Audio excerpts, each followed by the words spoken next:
വിനുഷേ, നമ്മൾ ഇതിനു മുമ്പ് ഇതുപോലത്തെ ഒരു കാൻഡിൽ ലൈറ്റ് ഡിന്നർ ഇരുന്നത് എന്നാന്ന് ഓർക്കുന്നുണ്ടോ? ലാസ്റ്റും ഫസ്റ്റും എനിക്ക് തോന്നുന്നു നമ്മൾ അങ്ങനെ കാൻഡിൽ ലൈറ്റ് ഡിന്നർ അധികം ഇരുന്നിട്ടില്ല. ഓർമ്മയുണ്ട്. എവിടെയാ വെച്ചാ ട്രിവാൻഡ്രത്ത് ഫെബ്രുവരി 14th കല്യാണം കഴിയുന്നു. ഫെബ്രുവരി 14th നമ്മൾ ഒരു കാൻഡിൽ ലൈറ്റ് ഡിന്നർ കഴിച്ചു. കല്യാണത്തിന് മുമ്പ് നമ്മൾ ഒരു 1.5 വർഷത്തോളം നമ്മൾ പരിചയം ഉണ്ടായിരുന്നു. അതിനുശേഷം നമ്മൾ 2 വർഷം ആയി ഇപ്പൊ കല്യാണം കഴിഞ്ഞു. ഈ 2 വർഷം തമ്മിലുള്ള ഈ 3.5 വർഷമായിട്ടുള്ള വ്യത്യാസം എന്തെങ്കിലും ഫീൽ ചെയ്യുന്നുണ്ടോ? അങ്ങനെ ചോദിച്ചാ എന്നെ കൂടുതലായിട്ട് സ്നേഹിക്കുന്ന പോലെ തോന്നിയിട്ടുണ്ട്. കൂടുതലായിട്ട് സ്നേഹിക്കുന്നുണ്ടെന്ന് പറഞ്ഞാൽ കല്യാണത്തിന് മുന്നേ സ്നേഹിച്ചതിനെക്കാളും കൂടുതൽ കല്യാണം കഴിഞ്ഞിട്ട് സ്നേഹിക്കുന്നതായിട്ട് നിനക്ക് തോന്നുന്നു. ഭയങ്കരമായിട്ട് ഫീൽ ചെയ്യുന്നുണ്ട്. എന്തുകൊണ്ടാ? നമ്മൾ കല്യാണത്തിന് മുമ്പ് നീ എന്റെ അടുത്ത് പലപ്പോഴും ചോദിച്ചിട്ടുണ്ട് എന്തുകൊണ്ടാണ്. ഞാൻ അതിൽ നിന്ന് എന്തെങ്കിലും കല്യാണത്തിന് ശേഷം എന്തെങ്കിലും ഒരു ദിവസം പോലും എനിക്ക് നിന്നോടുള്ള സ്നേഹം കുറഞ്ഞു എന്ന് നിനക്ക് തോന്നിയിട്ടുണ്ടോ? ഇല്ല, ഒരിക്കലും തോന്നിയിട്ടില്ല. ഇല്ല, ഇതുവരെ തോന്നിയിട്ടില്ല. ഇല്ല. ഒരുപാട് നന്ദി. കാരണം ഇത് കേട്ടുകൊണ്ടിരിക്കുന്നവർക്ക് മറ്റുള്ളവർക്ക് എന്താണ് ഫീൽ ചെയ്യുന്നത് എനിക്കറിയില്ല. ഞാൻ എന്റെ ലൈഫിൽ ഞാൻ ഒരു അടുക്കും ചിട്ടയും ഇല്ലാതെ ജീവിച്ചുകൊണ്ടിരുന്ന ഒരാളാണ്. നമ്മൾ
കല്യാണം കഴിഞ്ഞിട്ടാണെങ്കിൽ പോലും ഞാൻ എന്റേതായ രീതിയിൽ നിന്ന് മാറാൻ ഞാൻ ഒരുപാട് സമയം എടുത്തു. നിനക്ക് അറിയുമെന്ന് എനിക്കറിയില്ല. നമ്മുടെ കല്യാണത്തിന് മുമ്പ് നമ്മുടെ വീട്ടിലെല്ലാം അറിഞ്ഞു. നിന്റെ വീട്ടിൽ ഒരുപാട് പ്രശ്നങ്ങൾ ഉണ്ടായിട്ടുണ്ട്. നീ ഒരുപാട് സ്ട്രഗിൾ ചെയ്തിട്ടുണ്ട്. നീ പല രാത്രികളിൽ നീ എന്നെ വിളിച്ച് കരഞ്ഞിട്ടുണ്ട്. ഒരുപാട് നമ്മൾ സംസാരിച്ചിട്ടുണ്ട്. ഞാൻ ഇതുവരെ നിന്നോട് പറഞ്ഞിട്ടില്ലാന്ന് തോന്നുന്നു. നിന്റെ അമ്മ ഒരു ദിവസം എനിക്ക് ഒരു മെസ്സേജ് എനിക്ക് അയച്ചിട്ടുള്ളൂ. അമ്മ ഇതുവരെ എനിക്ക് വാട്സാപ്പിൽ വളരെ പിന്നെ എന്തെങ്കിലും എവിടെയാണ് എങ്ങനെയാണെന്നൊക്കെ ചോദിക്കുന്നതല്ലാതെ അമ്മ ആദ്യമായിട്ട് എനിക്കൊന്ന് മെസ്സേജ് അയക്കുന്നു. എനിക്ക് തോന്നുന്നു നിന്റെ കഴിഞ്ഞ നമ്പർ എടുത്ത് മെസ്സേജ് അയക്കുന്നതായിരിക്കും. എന്റെ മോളെ ഒരിക്കലും കരയിപ്പിക്കരുത്, ഒരിക്കലും സങ്കടപ്പെടുത്തരുത്, അവളെ പൊന്നുപോലെ നോക്കണം എന്ന് നിന്റെ അമ്മ എനിക്കൊരു മെസ്സേജ് അയച്ചിരുന്നു. അപ്പൊ ഞാൻ അതിനൊരു മറുപടി കൊടുത്തു, പൊന്നുപോലെ നോക്കിക്കോളാം എന്ന് പറഞ്ഞിട്ട് ഞാൻ റിപ്ലൈ കൊടുത്തിരുന്നു. അത് എത്രത്തോളം ആ വാക്ക് പാലിക്കാൻ പറ്റിയിട്ടുണ്ടെന്ന് എനിക്കറിയില്ല. എന്റെ എല്ലാ കാര്യങ്ങളും നീ ഭയങ്കരമായിട്ട് പാമ്പർ ചെയ്ത് കൊണ്ടുനടക്കുന്നതാണ്. ചില സമയത്ത് എനിക്കത് ഇറിറ്റേഷൻ ഒക്കെ ആയിട്ട് എനിക്ക് തോന്നാറുണ്ടെങ്കിലും കാരണം ഞാൻ അങ്ങനെയൊന്നും എക്സ്പീരിയൻസ് ചെയ്തില്ല. എന്റെ ലൈഫിൽ ഞാൻ അങ്ങനെ എക്സ്പീരിയൻസ് ചെയ്തിട്ടില്ല. ഞാനും അങ്ങനെ ആരും പാമ്പർ ചെയ്ത് കൊണ്ടുനടക്കുന്ന ഒരാളല്ല. കോവിഡ് പോസിറ്റീവായ സമയത്ത് നീ എന്നെ കെയർ ചെയ്ത രീതിയുണ്ട്. കാരണം എന്നെ ഷൂട്ട് തുടങ്ങി 2ാമത്തെ ദിവസമാണ് എനിക്ക് കോവിഡ് പോസിറ്റീവായിട്ട് 14 ദിവസം ക്വാറന്റൈനിലിരിക്കുന്നത്. സാധാരണ അതാണ് എല്ലാ ഭാര്യമാരും ചെയ്യുന്ന കാര്യങ്ങളാണ്. ഒരു ഹസ്ബൻഡ് അസുഖം വന്ന സമയത്ത് ഹസ്ബൻഡിനെ കെയർ ചെയ്യുക, അവർക്ക് വേണ്ട ചെയ്തു കൊടുക്കുക എന്നുള്ളത് എല്ലാ ഭാര്യമാരും ചെയ്യുന്ന ഒരു കാര്യമാണ്. പക്ഷെ എനിക്ക് നിന്റെ കാര്യത്തിലായിരുന്നു ടെൻഷൻ. നീ അന്ന് കോവിഡ് പോസിറ്റീവ് അല്ല, പക്ഷെ നിന്റെ ഹെൽത്ത് ഇഷ്യൂസ് എന്തൊക്കെയാണെന്നും ഒരുപാട് ബുദ്ധിമുട്ടുകളുള്ള ഒരാളാണെന്നും എനിക്ക് അറിയാം.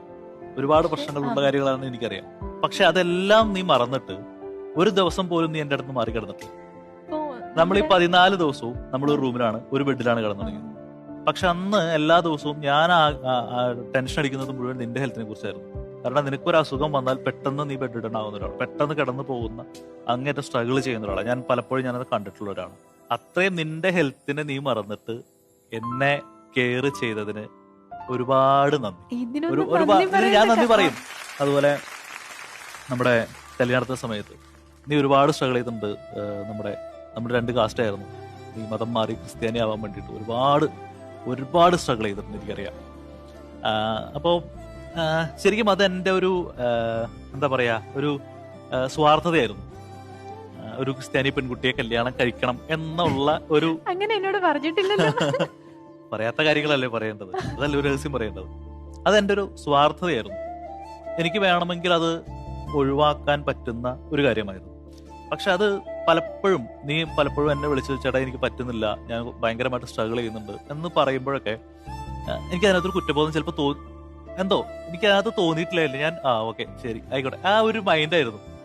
പക്ഷെ അത് കഴിഞ്ഞ് നമ്മുടെ കല്യാണത്തിന് മുമ്പ് നിന്റെ പപ്പേനെ കാണുന്ന സമയത്ത് പപ്പേന്റെ അടുത്ത് പറഞ്ഞു, അവൾ ഇത്രയും നാളൊരു ഹിന്ദുവായിട്ട് വളർന്നൊരു കുട്ടിയാണ്, നാളെ അവൾക്ക് ഒരു ആഗ്രഹം പറഞ്ഞാൽ നീ അത് വേണ്ട എന്ന് പറ്റില്ല എന്ന് പറയരുതെന്ന് പറഞ്ഞു. ഞാൻ പറഞ്ഞില്ല, അതൊന്നും ഞാൻ പറയാം. അപ്പോഴും ഈ ഒരു സ്വാർത്ഥത എൻ്റെ ഉള്ളിൽ കിടപ്പുണ്ടായിരുന്നു. എനിക്ക് ഭയങ്കര ആഗ്രഹം ഉണ്ടായിരുന്നു ഒരു ഹിന്ദു വെഡിങ് രീതിയിൽ കല്യാണം കഴിക്കണം എന്ന്. അതെനിക്ക് ആഗ്രഹം ഉണ്ടായിരുന്നു, ഭയങ്കര ആഗ്രഹം ഉണ്ടായിരുന്നു. പക്ഷെ അതും എൻ്റെ ഒരു സ്വാർത്ഥതയാണ്. ഇത്രയും ദിവസം എന്നെ സഹിച്ചതിന്, എന്നെ നല്ലൊരു മനുഷ്യനാക്കിയതിന്, എനിക്ക് വേണ്ടി ഇത്രയും അധികം സഹിച്ചതിന്, എല്ലാത്തിനും ഞാൻ നിനക്കൊരു ഗിഫ്റ്റ് റെഡിയാക്കി. എന്ത് ഗിഫ്റ്റാണെന്ന് ഞാൻ തുറന്നു നോക്കിയല്ല അറിയാൻ പറ്റും, പെട്ടെന്ന് തുറന്നു നോക്കിയല്ല. അത് ഞാനിപ്പോ എങ്ങനെ പറയും? ഒരു മിനിറ്റ് ഞാൻ എടുത്തിട്ട് വരാം. കണ്ണടച്ചു.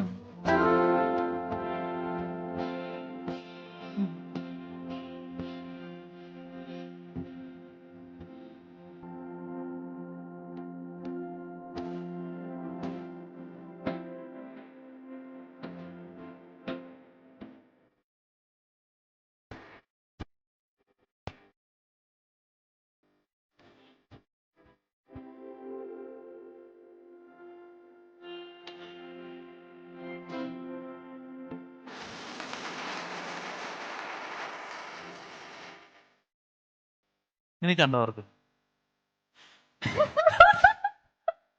അടുത്ത് വന്നിട്ട് താലി വിട്ട് ഒരു വാള് ഓടുന്ന നിന്റെ ഏറ്റവും വലിയ ആഗ്രഹമായിരുന്നില്ലേ മുൻപിൽ നിന്ന് താലി കെട്ടണം എന്നുള്ളത്?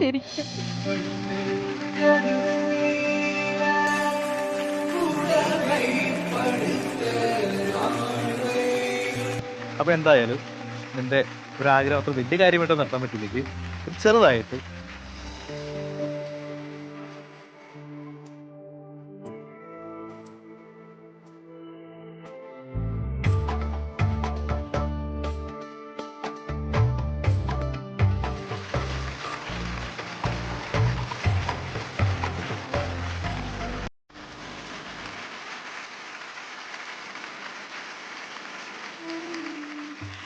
സന്തോഷമായ എന്താ പറയണ്ടെന്ന് അറിയില്ല. എനിക്ക് ഭയങ്കര സന്തോഷമുണ്ട്.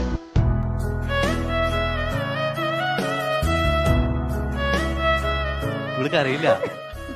ഇവൾക്ക് അറിയണമെങ്കിൽ ഞാൻ ദേഷ്യപ്പെടണം. ഞാൻ എന്റെ മുഖം പെട്ടെന്നൊന്ന് കറുത്താൽ അങ്ങേയറ്റം സങ്കടം വരും. കരയില്ല എന്ന് എനിക്കറിയാം. ഇനിയിരുന്നു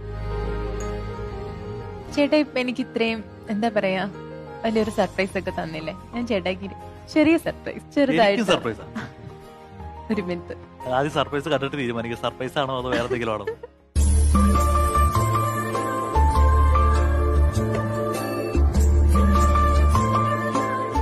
ഇതെവിടെ നിന്ന് വാങ്ങിയതാ? ഇത് ഞാൻ സ്വന്തമായിട്ട് എന്റെ കൈ കൊണ്ട് ഉണ്ടാക്കിയതാണ്. ഹാൻഡ് മെയ്ഡ് ആണ്.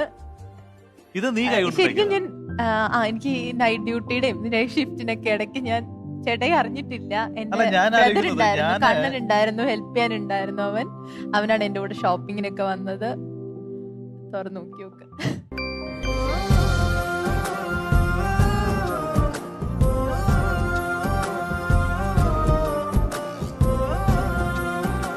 ഇത്രയും വലിയ കലാകാരിയാണെന്നുള്ള കാര്യം എനിക്കറിയില്ല.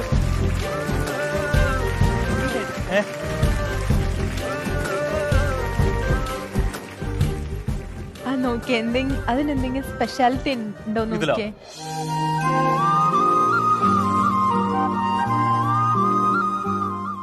ആ ഫോട്ടോസ് ഒക്കെ ഒന്ന് നോക്കി. ഫോട്ടോസ് നോക്കണതിന് മുമ്പ് ഇത് നീ കൈ കൊണ്ടുണ്ടാക്കിയതാ? ഞാൻ കൈ കൊണ്ടുണ്ടാക്കി. ഞാൻ യൂട്യൂബ് വീഡിയോ കണ്ടുണ്ടാക്കി. നീ ഇതുവരെ ഇങ്ങനെ ഒരു സാധനം ഉണ്ടാക്കുമെന്നോ അല്ലെങ്കിൽ ഇത്രയും ക്രിയേറ്റീവ് ആയിട്ട് ചെയ്യുന്ന? അല്ല, ഭയങ്കര ഇത്ര ക്രിയേറ്റീവ് ആയിട്ടൊക്കെ ചെയ്യുന്ന ഒരാളല്ലേ. അപ്പൊ ഞാൻ ഇത്രയെങ്കിലും ചെയ്ത് ഞെട്ടിക്കണ്ടേ? അതല്ല ഈ ഫോട്ടോസിന്റെ പ്രത്യേകത അത് പറയും. ഇത് ഞങ്ങൾ ഒരുമിച്ച് എടുത്ത ആദ്യത്തെ ഫോട്ടോയാണ്. ഇത് എവിടെ വെച്ച് എടുത്തതെന്ന് വെച്ച് കഴിഞ്ഞാൽ ഞങ്ങള് മറൈൻ ഡ്രൈവ് ക്യൂൻസ് വാക്വേയിൽ വെച്ചെടുത്ത് ആദ്യമായിട്ട് എടുത്ത ഫോട്ടോ. ഇത് ഞങ്ങളുടെ എൻഗേജ്മെന്റിന് എടുത്ത ഫോട്ടോ. ഇത് ഫസ്റ്റ് ഞങ്ങള് വർക്കല പോയപ്പോ എടുത്ത ഫോട്ടോ. ബിനീഷയുടെ ഫേവറേറ്റ് ഡെസ്റ്റിനേഷൻ ആണ് വർക്കല. അതിനുശേഷം ഞങ്ങൾ വർക്കലയുടെ ബ്രാൻഡ് അംബാസഡർമാരാണ്, സ്ഥിരം പോകും വർക്കല. ഇത് ഒഫീഷ്യലി ഞങ്ങളുടെ കല്യാണം നിശ്ചയിച്ചതിന് ശേഷം എടുത്ത ദീപാവലിക്ക് എടുത്ത ഒരു ഫോട്ടോഷൂട്ട്. ഇത് ഞങ്ങളുടെ ആദ്യത്തെ ക്രിസ്മസ്. ശരിക്കും ഈ ക്രിസ്മസിന്റെ ഫോട്ടോ ഇവളുടെ ഈ ഇങ്ങനെ ഒരു ഇതിനകത്ത് ഉണ്ടാവും ഞാൻ വിചാരിച്ചല്ല. കാരണം ഇവള് മറക്കാൻ ആഗ്രഹിക്കുന്ന ഒരു ക്രിസ്മസ് ആയിരിക്കും ഞങ്ങളുടെ ആദ്യത്തെ ക്രിസ്മസ്. ഓക്കെ, അതിന്റെ കഥയിലേക്ക് ഞാൻ അടുത്ത എപ്പിസോഡിൽ പറയാം. ഇതിൽ കുറെ ഫോട്ടോസ് ഉണ്ട് കേട്ടോ. ഇത് ഞങ്ങളുടെ ആദ്യ രാത്രി. ഇതാണ് ഞങ്ങളുടെ ആദ്യ രാത്രി. കണ്ടവരൊക്കെ കണ്ടോളൂ, ഞങ്ങളുടെ ആദ്യ രാത്രി.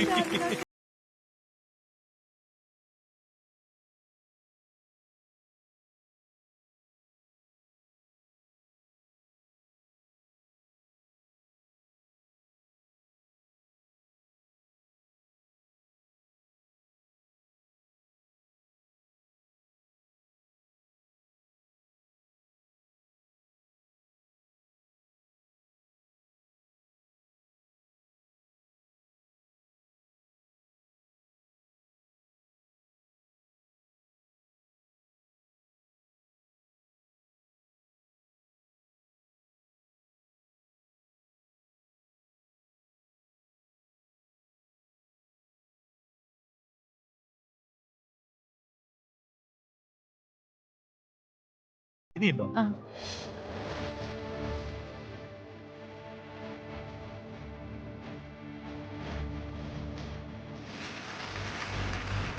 ഒരു ചെറിയ